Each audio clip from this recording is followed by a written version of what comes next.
नमस्तेऽस्तु महामाये श्रीपीठे सुरपूजिते शङ्खचक्र गदाहस्ते महालक्ष्मी नमोऽस्तुते। नमस्ते गरुडारूढे कोलासुरभयङ्करी सर्वपाप हरे देवी महालक्ष्मी नमोऽस्तुते।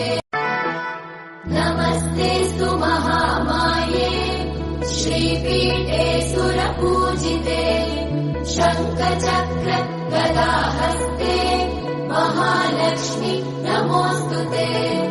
नमस्ते गरुडारूढे कोलासुरभयङ्करी सर्वपाप हरे देवी महालक्ष्मी नमस्तेऽस्तु महामाये